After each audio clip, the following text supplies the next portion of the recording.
va parler d'une région presque inconnue,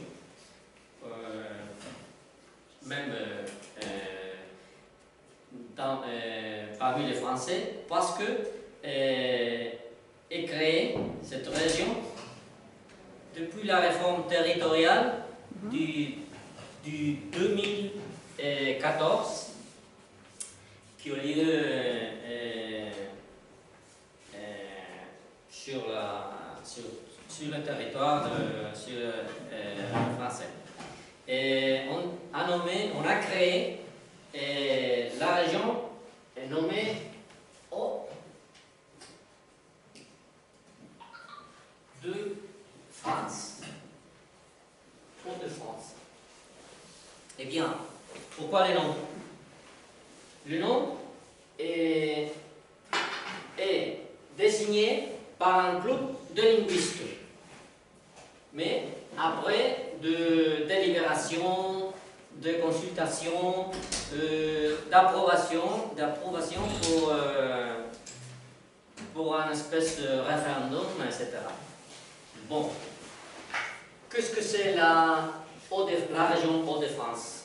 Hauts-de-France est l'union de régions nord,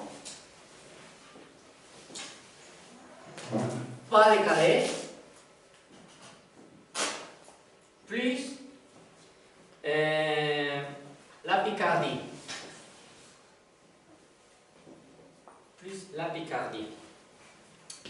Cette région-là, Nord-Pas-de-Calais, était déjà nommée, était déjà existante. La Picardie aussi. Mais l'unification de Nord-Pas-de-Calais-Picardie, on a désigné Hauts-de-France. On a proposé des trois noms, Hauts-de-France, Nord-de-France, etc. Mais finalement, on a décidé de nommer Hauts-de-France. Bien. Cette région est constituée par 5 départements, l'Est, l'Or, l'Oise, le Pas-de-Calais et de la Somme. Bien. Le nord de France est bordé par la Belgique au nord, et même par la Normandie au nord aussi, la mer du Nord à l'est, à l'ouest,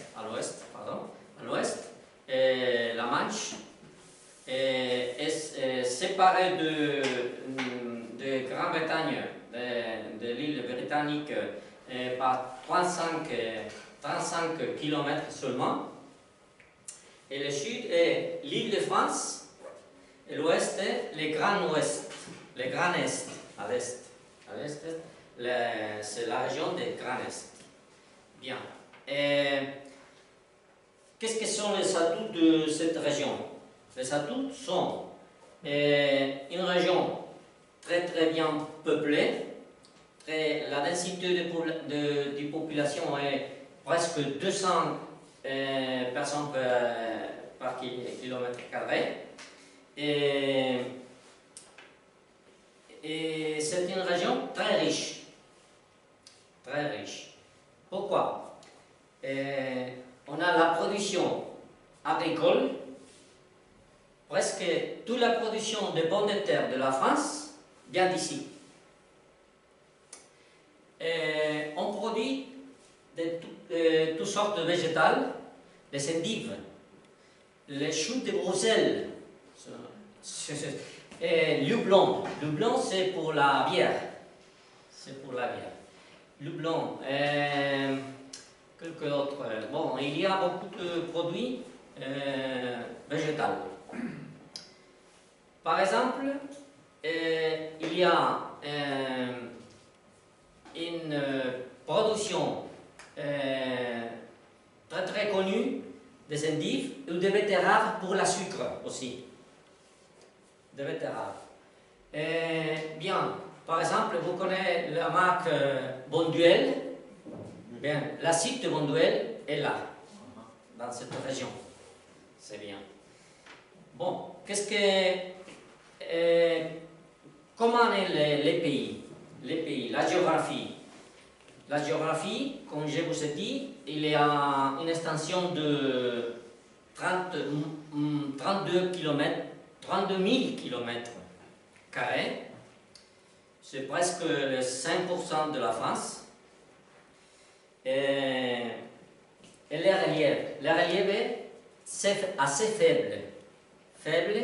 Le plus haut ou le plus maximal latitude, c'est moins de 300 mètres. C'est très plat. Très bien. Qu'est-ce qu'on peut trouver dans les sous-sols? Dans les sous-sols, on peut trouver de l'huile. L'huile, c'est une sorte de charbon. Et on peut trouver de la tourbe aussi. La houille, non? La houille. Qu'est-ce que je dis? T'as dit l'huile, on trouve ça. Pas de l'huile. La tourbe, on peut...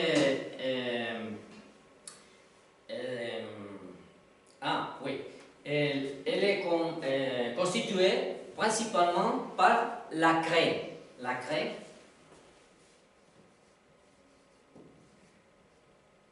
c'est une espèce de roche très blanc. Et ces craie est utilisée pour la construction de maisons. Bien, dans une partie de la région, mais dans une autre partie, on peut trouver du sable ou des argiles pour fabriquer des briques. C'est typique de cette partie de la région, de la construction des maisons avec des briques. Bon. Et finalement, on peut trouver aussi la pierre de taille qu'on trouve qu'on a exporté tout le monde, et on a construit les principales maisons de Paris, par exemple. C'est la pierre de taille qui on travaille la pierre, et c'est très décoratif. Bien. Finalement, les climats. Qu'est-ce qu'on peut trouver? C'est près de la mer, cette région. Le climat est océanique. Il y a beaucoup de pluie, mais l'hiver et l'été sont très, on peut dire, qu'ils ne sont pas extrêmes. Mais, quel que soit le principal météo, le météo principal, c'est le vent. Et ça me souvient que quand j'ai regardé le film Bienvenue au Nord, si quelqu'un l'a vu, oui. C'est très drôle parce que le moment qu'il traverse le signal de Bienvenue au Nord, commence à pleuvoir, etc. Bien. Et les communications, les réseaux de communication, des routes, les autoroutes, tout ça, sont bien connus du Paris en traversant l'île pour aller à Bruxelles. La communication entre Bruxelles et Paris est très bonne. Et même, non seulement par l'autoroute, mais avec les TGV, les trains haute vitesse, des grandes vitesses. Et toute la région est traversée horizontalement aussi par des routes très principales, etc. Bien. Qu'est-ce que le patrimoine naturel peut nous donner? Bien, il y a des réserves naturelles nationales, comme la baie des Somme, la baie des Somme, et la baie des Canches. C'est un très beau et très bien préservé pour les animaux sauvages. Bien. Il y a aussi des parcs naturels régionaux sont, la baie de Somme, c'est des réserves naturelles nationales, et il y a aussi des parcs naturels régionaux. Normalement, les parcs sont plus petits que les réserves, naturelles. Par exemple, nous avons les caps et marais d'Opale. Cap et marais d'Opale. Cap et marais d'Opale. Ce sont caractéristiques par la craie, le rocher que j'ai dit. Bon, on peut trouver aussi des sites naturels comme Mont César, Cap Planey, Jardin écologie du Lille, du Bié-Lille, etc. Eh bien, qu'est-ce que sont d'autres atouts que nous pouvons visiter? Les forêts. Les forêts sont très importantes pour la région. Il y a presque 2000, la moitié, parce que 500 000 hectares de surface de forêt. Presque, la majorité sont privés. Presque les propriétaires sont de petits morceaux petites parcelles de bois sont privées. Et ils ont la production de bois et pour profiter du gibier aussi. Du gibier, c'est tuer les animaux comme les cerfs, tout ça. Bon, on peut trouver par exemple la forêt de Boulogne. La forêt de Boulogne, rien à voir avec les bois de Boulogne à Paris. C'est la forêt de Boulogne. C'est une très très grande forêt de peupliers, de hêtres, de chênes, etc. Bon, on peut trouver aussi des monuments. Des monuments très très étonnants. Par exemple, la cathédrale de Notre-Dame d'Amiens. Notre-Dame d'Amiens, c'est de style gothique, mais c'est impressionnant parce qu'on a trois niveaux différents, 3 niveaux d'altitude et parcouru par des arcs gothiques flammés. C'est très impressionnant pour visiter. Et on peut visiter aussi la cathédrale Saint-Pierre de Beauvais. De Beauvais. Moi, j'en sais rien. Beauvais. Tout ça fait partie du chemin de Compostelle. Le chemin de Compostelle français.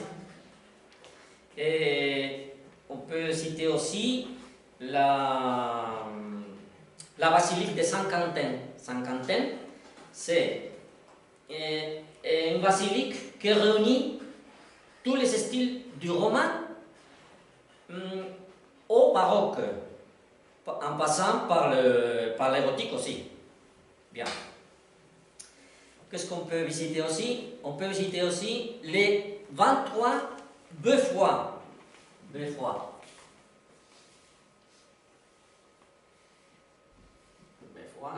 avec... oui. Qu'est-ce que sont les beffrois? Les beffrois sont une espèce de tour, non? De donjon. Oui, c'est autour. Oui, mais on dit aussi pour se défendre de ses ennemis, etc. Pour surveiller. Pour surveiller. Et il y a 23 à travers la région, et aussi on peut visiter les édifices ou la construction minière. Parce que le charbon, l'huile, La houille. La houille, la houille a été exploitée de le 7e siècle, 17e siècle jusqu'au 20e siècle. Et il y a de terrils, de charbonnages, de cités minières, de manoirs, etc. Bon, j'ai trouvé des mots incroyables. Eh bien, il y a aussi des citadelles et villes fortifiées, et il y a des châteaux. Par exemple, le château Chantilly. Et les châteaux, Pierre font très très bien préservés, et qu'on peut visiter parce qu'ils contiennent de musées. Et finalement, il y a aussi deux festivals. Le festival du film d'Amiens, très connu, et de la bande dessinée aussi, d'Amiens.